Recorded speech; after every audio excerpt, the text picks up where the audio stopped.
It is the duty of every Muslim to convey the message of Islam to those who are not aware of it. It's compulsory for every Muslim to do dawah. Dawah means an invitation, a call to the non-Muslims. It is the duty of every Muslim that he invites the non-Muslims towards Islam. There are various different methodologies as well as strategies used by Muslims as far as dawah is concerned.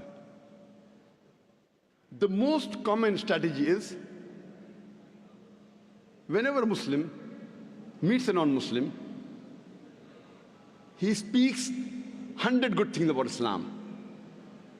Even if that non-Muslim agrees with all the 100 good things that the person has spoken about Islam, yet that non-Muslim will have few negative points behind the mind. He may say, yes, I agree about all these 100 good things about Islam, but you are the same Muslim who is a terrorist. You are the same Muslim who is a fundamentalist.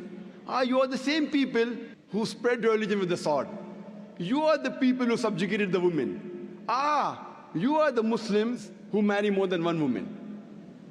These few negative points at the back of his mind will prevent him from accepting the beauty of Islam. That's the reason. Whenever I meet any non-Muslim, I ask him upfront, what do you feel is wrong with Islam? With your limited knowledge, whether right or wrong, what do you feel is wrong with Islam? And I make him comfortable that he can criticize Islam. If he wants, he can attack Islam. I make him comfortable and I ask him, what does he feel is wrong with the religion of Islam? And after he's made comfortable, he poses about 3 or 4 questions about Islam. And in the past couple of decades that I've been in the field of dawah, I have realized that there are about 20 most common questions which the non-Muslims have regarding Islam. When the non-Muslim poses 3 or 4 questions about Islam, invariably these 3 or 4 questions fall amongst the 20 most common questions.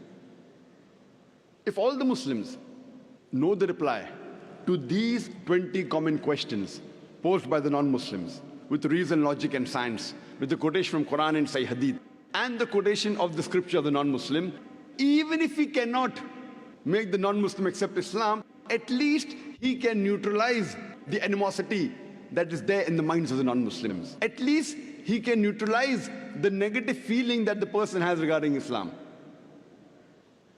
That's the reason it's very important that we Muslims are aware about these 20 common questions.